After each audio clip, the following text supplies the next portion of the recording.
चलिए आज की क्लास में हम लोग क्या पढ़ेंगे, तो आज की क्लास में हम लोग क्या पढ़ेंगे इस बात को थोड़ा सा अभी साइड में रखते हैं। पहले हम लोग क्या पढ़ लिए हैं इस बात की चर्चा पहले कर लेते हैं, थोड़ा सा आपको भी रिकॉल हो जाएगा। तो आज की पिछले क्लास में हम लोग क्या क्या पढ़ लिए हैं अभी तक। तो सबसे पहले पढ़े थे हम लोग मैटर के बारे में कि मैटर क्या होता है। तो मैटर एक प्रकार का टिन्नी पार्टिकल मैटर जो होता है वो किसी भी पदार्थ का जो मास होता है उसी को हम लोग क्या बोलते हैं, मैटर बोलते हैं। इसके बाद हम लोग पढ़े थे कि मैटर जो होता है एक प्रकार के टिन्नी पार्टिकल से मिलकर बना होता है, उसको हम लोग हिग्स बोसोन बोलते हैं। और उस हिग्स बोसोन का खोज किसने किया था, तो सत्येंद्रनाथ बोस ने किया था। इसके बाद मैटर के बाद पढ़ने के बाद हम लोग मैटर के टाइप्स को पढ़े थे कि मैटर दो तरह का होता है, एक होता है प्योर, दूसरा होता है मिक्सचर, जिसको इम्प्योर भी बोल सकते हैं हम आपको। इसके बाद प्योर का आपका 5 टाइप था, सॉलिड, लिक्विड, गैस, प्लाज्मा और बीसी। इसके बाद इम्प्योर का भी टाइप आपको हम बताए थे। और इसके बाद कल के वीडियो में हम लोग क्या क्या पढ़े थे, तो कल के वीडियो में हम लोग पढ़े थे कि क्या होता है रिजिड, क्या होता है फ्लूइड, साथ ही साथ सॉलिड का प्रॉपर्टी क्या होता है, लिक्विड का प्रॉपर्टी क्या होता है और गैस का प्रॉपर्टी क्या होता है, और तीनों में अंतर क्या होता है। इन सारे बातों को हम लोग पढ़ लिए थे। आज की क्लास में हम लोग पढ़ेंगे डिफ्यूजन के बारे में। किसके बारे में, डिफ्यूजन के बारे में। डिफ्यूजन क्या होता है, तो डिफ्यूजन का हिंदी होता है भाई मेरे विसरण। क्या होता है, विसरण, यानी डिफ्यूजन का हिंदी आपका विसरण होता है। डिफ्यूजन होता क्या है, या डिफ्यूजन से कहाँ से क्वेश्चन आएगा अगर आएगा तो, या डिफ्यूजन का हमारे वातावरण में क्या एग्जाम्पल है। हमारे वातावरण में भी डिफ्यूजन होता है लेकिन हम लोग उसको जान नहीं पाते हैं। तो समझिए डिफ्यूजन पहले, इसके बाद हम लोग सारे बातों को चर्चा करेंगे। तो डिफ्यूजन जो होता है वो उसका डिफिनेशन है कि the spreading out and mixing of substance with another substance due to motion of particle. किसी भी सबस्टेंस के पार्टिकलों का मोशन के कारण एक दूसरे के साथ मिलना ही क्या कहलाता है, डिफ्यूजन कहलाता है। यानी किसी भी पदार्थ के पार्टिकलों में जब मोशन होता है तब मोशन के कारण एक सबस्टेंस के पार्टिकल दूसरे सबस्टेंस के पार्टिकलों के साथ आपस में क्या करते हैं, मिक्स हो जाते हैं, मिल जाते हैं। और यही मिलने की घटना को हम लोग क्या बोलते हैं भाई मेरे, तो डिफ्यूजन बोलते हैं। ठीक है ना, डिफ्यूजन का डिफिनेशन समझ गए ना आप लोग। हिंदी हो या इंग्लिश हो दोनों को आपको बता दिए। ऐसा बात नहीं कि यहाँ पे इंग्लिश में हम डिफिनेशन लिखे हुए हैं तो आपको समझना है कि इंग्लिश में डिफिनेशन लिखा हुआ है हिंदी में नहीं लिखा हुआ है। भाई मैंने यहाँ से डिफिनेशन से हमको मतलब नहीं रखना है उतना, बस कॉन्सेप्ट को समझना है कि कॉन्सेप्ट क्या है आपका डिफ्यूजन का। तो डिफ्यूजन का कॉन्सेप्ट क्या होता है कि किसी भी पदार्थ के पार्टिकलों का एक दूसरे के साथ क्या होना, मिलना, और यही घटना आपका क्या कहलाएगा, डिफ्यूजन कहलाएगा। ठीक है, अब हम लोग आगे समझते हैं। डिफ्यूजन का गुण सबसे ज़्यादा गैस और सबसे कम सॉलिड में पाया जाता है। डिफ्यूजन का जो गुण होता है, डिफ्यूजन मतलब क्या, पार्टिकलों का मोशन, ठीक है ना, यानी पार्टिकलों का मोशन। तो पार्टिकलों का जो मोशन होता है वो सबसे ज़्यादा किस में देखने को मिलता है भाई मेरे, तो आपका गैस में देखने को मिलता है। और सबसे कम किस में देखने को मिलता है, सॉलिड में देखने को मिलता है। यानी अगर आपसे कोई पूछेगा या एक क्वेश्चन में आ भी सकता है कि सबसे ज़्यादा डिफ्यूजन का प्रोसेस या घटना कौन से अवस्था में देखने को मिलता है, सॉलिड में, लिक्विड में कि गैस में, तो आपको सबसे ज़्यादा किस में देखने को मिलेगा, गैस में देखने को मिलेगा। अब क्यों गैस में सबसे ज़्यादा डिफ्यूजन की प्रोसेस को देखने को मिलता है, इस बात को थोड़ा सा समझिए भाई मेरे। हम पिछले क्लास में आपको बताए थे कि गैस में जो होता है वो गैस के पार्टिकलों के बीच का जो दूरी होता है जिसको हम लोग इंटरमोलिकुलर स्पेस बोलते हैं वो बहुत ज़्यादा होता है। बहुत क्या होता है, ज़्यादा होता है। और बहुत ज़्यादा होने के वजह से ही क्या होता है कि ये आपस में आसानी से क्या हो जाते हैं, मिल जाते हैं एक दूसरे के साथ। चलिए जब इस बात को हम लोग समझ गए कि डिफ्यूजन होता क्या है, या डिफ्यूजन सबसे ज़्यादा गैस में ही क्यों देखने को मिलता है, तो गैस में क्यों देखने को मिलता है, तो गैस में पार्टिकलों के बीच की जो दूरी होता है वो सबसे ज़्यादा होता है, जिसके कारण आपका क्या होता है, एक दूसरे के साथ आपस में पार्टिकल आसानी से मिल जाते हैं, जिसके कारण डिफ्यूजन का प्रोसेस सबसे ज़्यादा किस में देखने को मिलेगा आपको, तो गैस में देखने को मिलेगा। ठीक है, चलिए अब हम लोग आगे चलते हैं। टेम्परेचर को बढ़ाने पर डिफ्यूजन का रेट क्या होता है, बढ़ता है। आता है एग्जाम में, कभी कभी आपका ये आएगा एग्जाम में कि जब हम टेम्परेचर को घटाएंगे तो डिफ्यूजन का रेट, डिफ्यूजन का दर क्या होगा, घटेगा कि बढ़ेगा कि सेम रहेगा कि मतलब कुछ प्रभाव नहीं, मतलब कांस्टेंट रहेगा, ठीक है ना, या कोई इफेक्ट नहीं डालेगा। तो जैसे ही भाई मेरा आप टेम्परेचर को आप बढ़ाते हो तो डिफ्यूजन का जो रेट होता है वो भी बढ़ता है, और टेम्परेचर को अगर आप घटाते हो तो डिफ्यूजन का रेट भी क्या होता है, घटता है। क्यों घटता है या क्यों बढ़ता है, इस बात को समझिए। अगर भाई मेरे आप बताओ कि ये एक प्रकार का सबस्टांस है और इसमें आपका ये सबस्टांस वाजिब सी बात है कि बहुत पार्टिकलों से मिलकर बना होगा। अब इसको हीट करना स्टार्ट कर दो, गर्म करना स्टार्ट कर दो, और जैसे ही आप गर्म करोगे भाई मेरे, तो इस पदार्थ के पार्टिकलों के बीच में दूरियां क्या होगा, बढ़ेगा। और जैसे ही दूरियां बढ़ेगा भाई मेरे, तो एक दूसरे से आसानी से क्या होने लगेंगे, मिलने लगेंगे। और जब मिलने लगेंगे तो डिफ्यूजन का प्रोसेस फास्ट हो जाएगा कि स्लो हो जाएगा। तो जैसे ही एक दूसरे के साथ आसानी से मिलने लगेंगे ना, तो डिफ्यूजन का प्रोसेस अपने आप क्या हो जाएगा, फास्ट हो जाएगा, जिसके कारण टेम्परेचर बढ़ाने पर आपका डिफ्यूजन का रेट क्या हो जाता है, बढ़ जाता है, और घटाने पे डिफ्यूजन का रेट क्या हो जाता है, घट जाता है। ठीक है, चलिए अब हम लोग आगे पढ़ेंगे। आगे आपका एग्जाम्पल है डिफ्यूजन का। डिफ्यूजन का आपका एग्जाम्पल है, 2-3 एग्जाम्पल आपको हम दिए हुए हैं। जैसे आपके वातावरण में हमारे चारों तरफ से भी डिफ्यूजन देखने को मिलता है, या कभी कभी आपको पूछ भी देगा कि ये एग्जाम्पल जो है किसका है, ठीक है ना। तो आपका एग्जाम्पल है डिफ्यूजन का कि the smell of food reaches during cooked. जब आप खाना बनाते होंगे, देखते होंगे अगर आपके घर में खाना वगैरह बनता होगा, खासकर सब्जी वगैरह, तो सब्जी जब आपके घर में बनता होगा तो देखिएगा किचन में आपका सब्जी बनता है और उसका जो गंध होता है वो थोड़ा सा बाहर तक फैलता है, ठीक है ना। तो बाहर तक जैसे ही फैलेगा भाई मेरे, तो आखिर क्या कारण है कि सब्जी तो वहाँ पे बन रहा है और गंध उसका कहीं और फैल रहा है, ठीक है ना। तो आखिर किस कारण उसका गंध, किस कारण उसका स्मेल आता है, किस कारण उसका स्मेल चारों तरफ फैल जाता है, तो वही कारण है। किस कारण है, आपका डिफ्यूजन है। यानी जब हम खाना बनाते हैं तो उसका गंध चारों तरफ फैलता है, किसके कारण, तो डिफ्यूजन के कारण। क्यों ऐसा होता है, क्योंकि जब मेरे भाई आप खाना बनाते हो तो खाना बनाते समय वाजिब सी बात है कि जब सब्जी वगैरह बनाओगे तो कर में बहुत मसालेदार चीज़ तुम डालोगे, मसाला वगैरह चीज़ डालोगे, और जैसे ही मसाला का पार्टिकल गर्म होगा तो ये मसाला के पार्टिकल क्या होगा,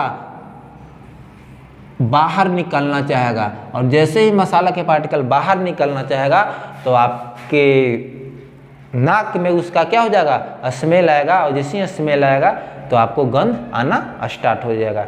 यानी कि इस तरह से खाना बनाते हैं और बनाने के टाइम में आपका स्मेल जो होता है वो बाहर की ओर आता है। वो कैसे होता है हम लोग यहाँ पे समझ गए।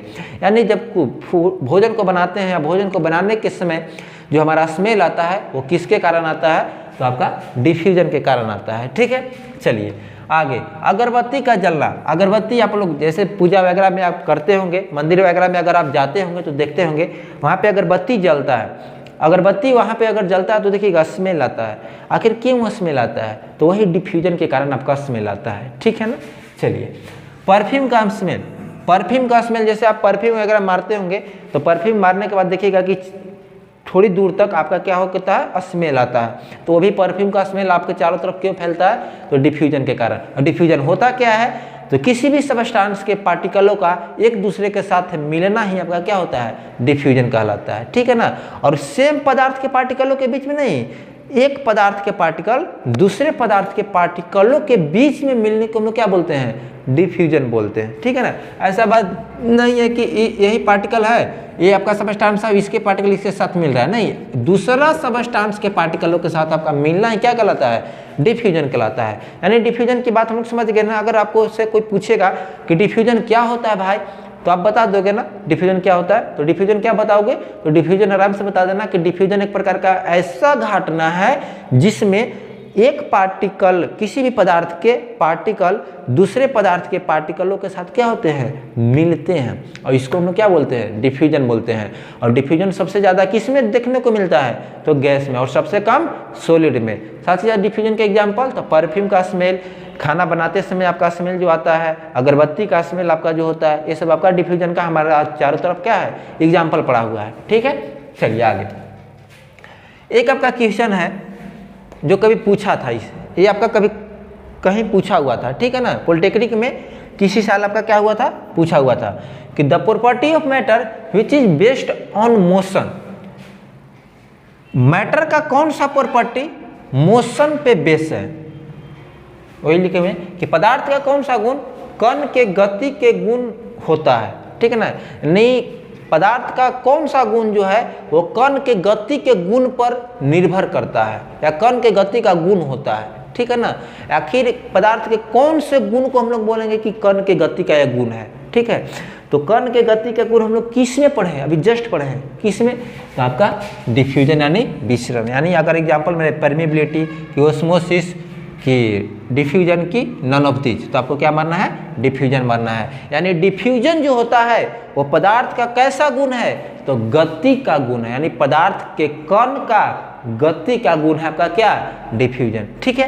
यानी डिफ्यूजन क्या होता है, डिफ्यूजन किसको कहते हैं, डिफ्यूजन में क्या क्या बात है, इस बात को हम लोग क्या किए, समझ लिए। चलिए अब हम लोग क्या पढ़ेंगे, जब इस बात को हम लोग पढ़ लिए कि डिफ्यूजन क्या होता है, डिफ्यूजन किसको कहते हैं, डिफ्यूजन सबसे ज़्यादा फास्ट सबसे कम किस में होता है, इस बात को जब हम लोग पढ़ लिए तब हम लोग पढ़ेंगे दूसरा टॉपिक, और वो आपका टॉपिक क्या है, टेम्परेचर, जिसको हम लोग क्या बोलते हैं, तापमान। हिंदी में क्या बोलते हैं, तापमान बोलते हैं। तो टेम्परेचर क्या होता है या तापमान किसको कहते हैं, सेल्सियस को फ़ारेनहाइट में कैसे बदलते हैं, फ़ारेनहाइट को केल्विन में कैसे बदलते हैं। थोड़ा सा कभी कभी आ जाता है आपका कि इतना डिग्री सेल्सियस को फ़ारेनहाइट में बदलो या इतना डिग्री फ़ारेनहाइट को केल्विन में बदलो, ठीक है।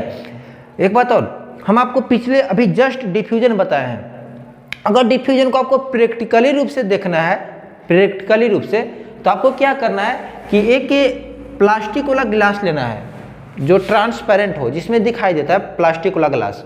वो प्लास्टिक वाला गिलास आपको लेकर और उसमें पानी को क्या करना है, भरना है, और कुछ तक यहाँ तक आपको क्या कर देना है, पानी को भर देना है, और इसमें इंक को डालना है। इंक मतलब जो इस मार्कर में इंक डलाता है, या आपको आपके घर में रंग वगैरह होगा ना, तो उस रंग को और इसमें क्या करना है, डालना है। अब देखिएगा कि जो पानी आपका फ्रेश था, जिसमें कुछ भी नहीं था, थोड़ा सा रंग डालें या थोड़ा सा इंक का बूंद एक डालें, तो उसका जो कलर हो जाएगा वो पूरी तरह से इंक का जैसा हो जाएगा, ठीक है। यानी इससे हमको क्या प्रूफ मिलता है कि पहले जो जल का जो पार्टिकल था और उसके बाद इसमें हम जो इंक का जो पार्टिकल डलाया वो क्या हो गया, मिक्स हो गया, और दोनों मिक्स होने के बाद क्या बन गए, दोनों इंक के जैसा बन गए, ठीक है ना। यानी इसी को हम लोग क्या बोलेंगे, डिफ्यूजन बोलेंगे। तो आपको अगर डिफ्यूजन का देखना होगा घटना, तो आप देख सकते हैं इस तरह से प्रैक्टिकली रूप से, या आपको प्रैक्टिकली रूप से तो डेली देखते ही हैं, खाना बनता होगा सबके घर में, डेली सब्जी वगैरह बनता होगा, तो डेली आपके कोई ना कोई स्मेल आता ही होगा। तो ये आपका डेली क्या है, डेली का एग्जाम्पल है डिफ्यूजन का। तो खैर डिफ्यूजन तो हम लोग समझ गए हैं, हम लोग का बात चल रहा है किस पे, तापमान पर, टेम्परेचर पे। तो टेम्परेचर होता क्या है, सबसे पहले इस बात को जान लेते हैं, क्योंकि हर एक के टीचर बताते हैं कि फ़ारेनहाइट को केल्विन में बदलो, सेल्सियस को इतना में बदलो, लेकिन सेल्सियस को इतना में बदलो या फ़ारेनहाइट को केल्विन में बदलो, इस बात को तो हम लोग जानेंगे। लेकिन पहले समझ लेते हैं कि आखिर ये फ़ारेनहाइट आया कहाँ से, आखिर फ़ारेनहाइट के पहले क्या था, आखिर फ़ारेनहाइट में टेम्परेचर क्या होता है, टेम्परेचर और हीट में अंतर क्या है, ठीक है ना। एक टेम्परेचर होता है और एक हीट होता है, दोनों में क्या अंतर होता है। आप कभी कभी दोनों में एक ही बात समझते हैं, एक टेम्परेचर और दूसरा का बाबू हीट। टेम्परेचर का हिंदी क्या होता है, तापमान, और हीट का हिंदी होता है ऊष्मा। सोचिएगा आप कि आखिर तापमान और ऊष्मा में क्या अंतर है, ठीक है। क्योंकि भाई देखो, पढ़ना अलग बात है, सोचना अलग बात है, ठीक है ना। हम लोग वैसे कंपटीशन सब कोई पास कर जाएगा, लेकिन नॉलेज जो होता है ना, वो नॉलेज अगर रियल रूप से आ जाए ना, तो सारे कंपटीशन को पास करने का कुछ और ही मजा आता है, ठीक है। तो टेम्परेचर और ऊष्मा, जिसको हीट बोलते हैं, उसमें अंतर क्या होता है, ठीक है। हमको लगता है, हमें भी लगता था कि दोनों एक ही है, टेम्परेचर एक ही है और हीट दोनों एक ही है। आप लोग में से भी कुछ लोग को लगता होगा कि टेम्परेचर और हीट दोनों एक ही हैं, लेकिन दोनों भाई अलग अलग है। हीट जो है वह एक प्रकार के ऊर्जा है, जिसको हम लोग बोलते हैं एनर्जी, लेकिन टेम्परेचर जो है वह एक प्रकार के क्वांटिटी है। आप नाम सुनेंगे, यूनिट डायमेंशन हम आपको पढ़ाएंगे, उसमें हम आपको पढ़ाएंगे कि 7 फंडामेंटल क्वांटिटीज होता है। फंडामेंटल क्वांटिटीज कौन कौन होता है, साथ ही साथ यूनिट कितने तरह का होता है, इन सारे बातों को हम लोग पढ़ेंगे। तो टेम्परेचर जो है एक प्रकार के क्वांटिटी है, लेकिन हीट जो है एक प्रकार का क्या है, ऊर्जा है, ठीक है ना। टेम्परेचर एक प्रकार का क्या आपका है बाबू, मात्रा है, क्वांटिटी है, लेकिन हीट आपका क्या है, ऊर्जा है। हीट का एक जगह से दूसरे जगह क्या होता है, ट्रांसफर होता है, लेकिन टेम्परेचर को कभी भी एक जगह से दूसरे जगह आपको हम ट्रांसफर नहीं कर सकते हैं, ठीक है ना। जैसे देखिए, अगर मान लो कि आपको फीवर लगा हुआ है, बुखार आपको लगा हुआ है, तो बुखार आपको लगता है तो आप जाते हो किसी को टच करवाते हैं, ठीक है ना, और टच करवाते हैं, लोग बोलता है कि आपका लग रहा है कि फीवर है, तो इससे आपको क्या पता चलता है कि उसका जो आपका टेम्परेचर है वो उसमें गया है, जी नहीं, आपका टेम्परेचर उसमें नहीं गया है, आपका हीट जो है वो हाई से लो की ओर क्या हो गया है, ट्रांसफर हो गया है, फ्लो कर गया है, और तब जाके पता चलता आपका क्या है कि आपका क्या है, बॉडी का टेम्परेचर हाई है, ठीक है ना, या आपका फीवर लगा हुआ है। यानी हीट जो होता है, जैसे मान लीजिए कि हमें फीवर लगा हुआ है, तो हम दूसरे को जाकर क्या करेंगे, बोलेंगे कि देखो तो थोड़ा सा फीवर लगा हुआ है क्या, तो आपको टच करेगा, और टच करने के बाद अगर जिससे आप टच करवा रहे हो उसका अगर हीट, उसकी बॉडी का हीट अगर कम होगा तब ना फ्लो करेगा भाई मेरे, और फ्लो करने के बाद आपको पता चल जाएगा कि आपका क्या है, हीट है। और यही हीट एनर्जी जो होता है वो उसको हम लोग क्या बोल देते हैं, एक प्रकार के जब मात्रा के रूप में कन्वर्ट होता है तो क्या बोलेंगे भाई मेरे, टेम्परेचर बोलेंगे। यानी टोटली भाषा में इतना बात बनाने की कोई ज़रूरत नहीं है, बस कंक्लूजन निष्कर्ष यही निकलता है कि हीट जो है एक प्रकार के ऊर्जा होता है, लेकिन टेम्परेचर एक प्रकार के मात्रा क्वांटिटी होता है। टेम्परेचर को कभी भी एक रूप से दूसरे रूप में ट्रांसफ़र नहीं कर सकते हैं, लेकिन हीट को एक रूप से दूसरे रूप में ट्रांसफ़र कर सकते हैं। क्यों ट्रांसफ़र करते हैं, क्योंकि एनर्जी को हम लोग ट्रांसफ़र करते ही हैं एक रूप से दूसरे रूप में। तो खैर हीट और टेम्परेचर में हम लोग को अंतर बताना था तो अंतर बता दिए, लेकिन आगे समझते हैं, टेम्परेचर की बात करते हैं। हम लोग को हीट नहीं पढ़ना है, टेम्परेचर के पढ़ना है। हीट हम लोग अगले चैप्टर में पढ़ेंगे। टेम्परेचर कहते किसको है, तो the hotness and coldness of body called temperature, यानी किसी भी बॉडी का जो हॉटनेस और कोल्डनेस, हॉटनेस मतलब क्या, गर्मी जिसको बोलते हैं, ठीक है ना, हॉट एकदम, और कोल्डनेस मतलब क्या, ठंडा, जो आपका ठंडा या गर्म जो महसूस होता है किसी भी बॉडी का, उसी को हम लोग क्या बोलते हैं, टेम्परेचर बोलते हैं, ठीक है ना भाई मेरे। चलो आगे, the SI unit of temperature is kelvin. Kelvin का जो एसआई यूनिट होता है, एसआई मात्रा जो होता है, आपको आएगा एग्जाम में कि तापमान का एसआई मात्रक क्या होता है, तो आपको क्या बताना है, केल्विन होता है। क्या होता है, केल्विन होता है, ठीक है ना। जिस तरह से मास, द्रव्यमान का एसआई यूनिट क्या होता है, तो आपका केजी होता है। इसके बाद आप नाम सुने होंगे लेंथ, लेंथ का आपका मात्रक एसआई यूनिट क्या होता है, तो आपका क्या होता है, मीटर होता है। उसी तरह से टेम्परेचर को हम लोग किस में नापते हैं, ठीक है, तो टेम्परेचर को एसआई यूनिट जो है आपका क्या है, केल्विन है। वैसे टेम्परेचर को तो नापते बहुत तरीका में है, लेकिन टेम्परेचर को एसआई यूनिट जो बताया गया है वो किस में बताया गया है, केल्विन बताया गया है। जैसे आपको लंबाई ही नापना है तो लंबाई नापने का बहुत सा तरीका है, फीट में भी नापता है, सेंटीमीटर भी नापा जाता है, बहुत तरीके में मापा जाता है। लेकिन लंबाई नापने का जो एसआई मात्रक आपका है वो क्या बनाया गया है, मीटर बनाया गया है। उसी तरह से टेम्परेचर नापने का बहुत सारा तरीका है, बहुत सारा मात्रक है, लेकिन एसआई मात्रक जो है वो क्या आपका है, केल्विन है। इसके बाद आगे है यूनिट ऑफ टेम्परेचर। टेम्परेचर का दूसरा और क्या क्या मात्रक होता है, तो आपका एक होता है सेल्सियस स्केल, फ़ारेनहाइट, अभी केल्विन स्केल तो हम लोग पढ़ ही लिए। यानी मुख्य रूप से टेम्परेचर का कितना यूनिट होता है भाई मेरे, तो 3, एक सेल्सियस, फ़ारेनहाइट और केल्विन, ठीक है। चलिए अब यहाँ से हम लोग बात को समझेंगे। जब 3 मात्रक समझ गए कि 3 मात्रक होता है, सेल्सियस में भी नापा जाता है टेम्परेचर को, फ़ारेनहाइट में भी नापा जाता है, केल्विन में भी मापा जाता है। वैसे तो हम लोग दो ही कॉमनली रूप से, वैसे तो आपका ऐसा यूनिट है क्या, केल्विन, लेकिन कॉमन रूप से क्या किस में नापते हैं, तो फ़ारेनहाइट में मापते हैं। फ़ारेनहाइट में मेजर किया जाता है ना बुखार को, ठीक है। अब जैसे डॉक्टर के पास जाते हैं तो बोलता है कि 98 डिग्री आपका फीवर है, या 99 या 100 है, तो किस में बोलता है, तो फ़ारेनहाइट में आपका बोलता है। कभी भी वो सेल्सियस में नहीं बोलता है। हाँ, सेल्सियस में भी लिखा रहता है, लेकिन वो डॉक्टर आपका सेल्सियस में नहीं बोलता है। कभी नहीं बोलता है कि 37 डिग्री सेल्सियस आपका फीवर है, बोलता है 98 डिग्री फ़ारेनहाइट, या 98 डिग्री आपका बोलता है, फ़ारेनहाइट भी नहीं बोलता है, 98 डिग्री आपका फीवर है।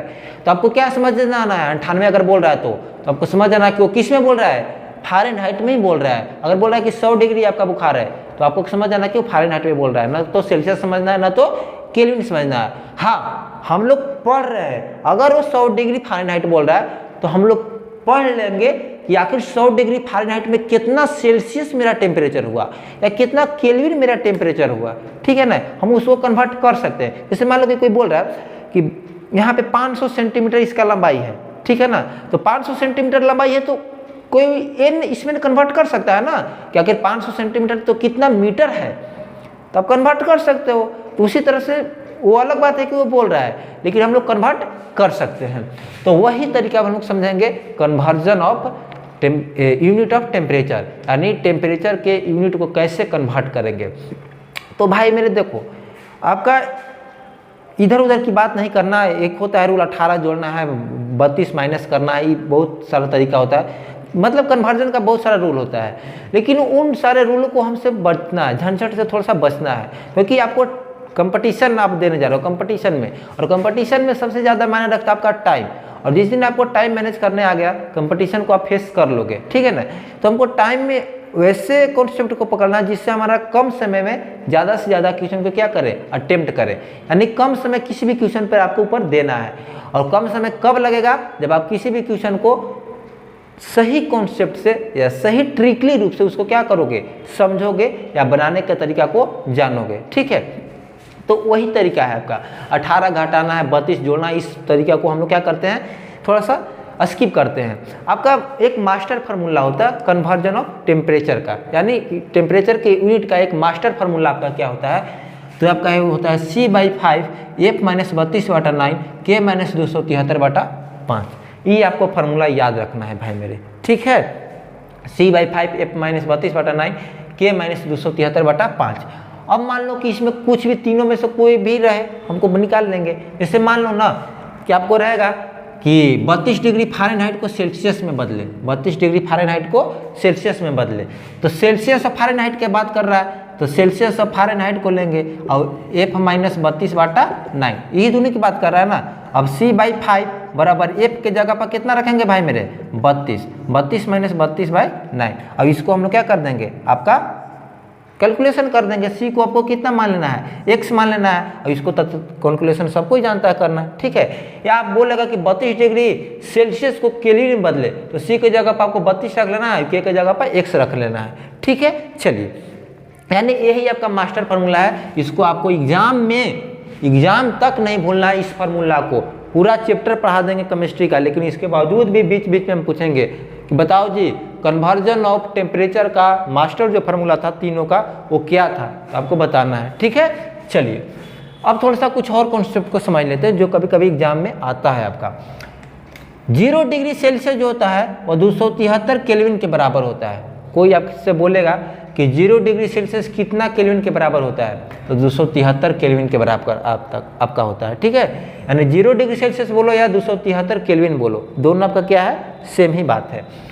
इसके बाद आपका केल्विन स्केल और सेल्सियस स्केल में बदलने का बहुत आसान तरीका है, ठीक है ना। अगर सेल्सियस और केल्विन स्केल अगर बात कर रहा है तो आप ये फार्मूला नहीं लगाइएगा, वैसे आप लगा भी सकते हैं, मास्टर है, ये सबका बाप है, ठीक है ना। लेकिन अगर सेल्सियस और केल्विन में बदलने का अगर नौबत आता है ना, तो आपको डायरेक्ट क्या कर देना है कि केल्विन स्केल को अगर सेल्सियस स्केल में बदलना है, तो सेल्सियस स्केल में अगर आप 273 जोड़ देते हो ना भाई मेरे, तो आपको क्या मिल जाता है, केल्विन स्केल मिल जाता है। यानी केल्विन और सेल्सियस में दोनों में आराम से बदल सकते हो। अगर केल्विन को सेल्सियस में बदलना है तो जितना सेल्सियस देले है ना, ओकरा में 273 क्या कर दो, जोड़ दो, आपका केल्विन आ जाएगा, ठीक है। या आपको सेल्सियस दिया हुआ है, केल्विन में बदलना है, ठीक है ना, तो सेल्सियस दे दिया, केल्विन में बदलना है, तब 273 में से क्या कर दो, घटा दो, आपको अपने आप आ जाएगा, ठीक है। चलिए, जैसे 25 डिग्री सेल्सियस को केल्विन में बदले, 25 डिग्री सेल्सियस को किस में बदलना है भाई मेरे, केल्विन में बदलना है। तो अब केल्विन में बदलना है तो केल्विन बराबर 25 डिग्री को किस में जोड़ देंगे हम, 273 में। यानी सेल्सियस दिया हुआ आपका केल्विन में बदलना है, तो सेल्सियस में अगर 273 जोड़ते हैं तो आपको क्या मिलता है, केल्विन मिलता है। तो 25 + 273 कर दीजिएगा, जितना आंसर आएगा आपका क्या हो जाएगा, केल्विन हो जाएगा, ठीक है। इसके बाद आगे, melting point of ice is 0 degree Celsius. Ice का जो मेल्टिंग पॉइंट होता है उसको वो कितना होता है भाई मेरे, 0 डिग्री सेल्सियस होता है। एग्जाम में भाई मेरे 0 डिग्री सेल्सियस नहीं देता है, क्या देता है, तो एग्जाम में आपका 273 केल्विन देता है। 0 डिग्री सेल्सियस आपको नहीं नजर आएगा, क्योंकि गली का बच्चा जानता है कि मेल्टिंग पॉइंट ऑफ आइस यानी बर्फ का जो मेल्टिंग पॉइंट होता है वो 0 डिग्री सेल्सियस होता है। लेकिन कम ही लोग हैं जो इस बात को जानते हैं कि 0 डिग्री सेल्सियस जो होता है वो 273 के बराबर होता है। यानी 0 डिग्री सेल्सियस बोलो या 273 बोलो, दोनों आपका क्या है, सेम ही है। इसके बाद है boiling point of water is 100 degree Celsius. Water का जो बॉइलिंग पॉइंट है आपका वो कितना है, तो 100 डिग्री सेल्सियस है। कितना भाई मेरे, 100 डिग्री सेल्सियस। यानी आज के क्लास में हम लोग क्या क्या बात को पढ़ें, तो डिफ्यूजन के बात को पढ़ें कि डिफ्यूजन क्या होता है। इसके बाद हम लोग पढ़े कि डिफ्यूजन कहाँ कहाँ देखने को मिलता है, सबसे कम सबसे ज़्यादा किस में होता है। इसके बाद हम लोग पढ़ें कि डिफ्यूजन एक प्रकार का पदार्थ का ही गुण है, जो कैसा गुण है, तो कणों के मोशन का एक प्रकार का गुण है। ठीक है, इसके बाद हम लोग पढ़े टेम्परेचर के बारे में। टेम्परेचर और हीट में अंतर क्या है, टेम्परेचर के कितने यूनिट होते हैं, तो 3 यूनिट होते हैं आपका, केल्विन, फ़ारेनहाइट और सेल्सियस। केल्विन, फ़ारेनहाइट और सेल्सियस को तीनों को अगर चेंज करना है तो कौन सा फार्मूला लगाएंगे, ये formula C/5 K F - 32/9 K - 273/5। साथ ही साथ हम लोग पढ़े कि 0 डिग्री सेल्सियस आपका 273 केल्विन के बराबर होता है। ठीक है, इसके बाद में आइस का मेल्टिंग पॉइंट 0 डिग्री सेल्सियस बोलो या 273 केल्विन बोलो।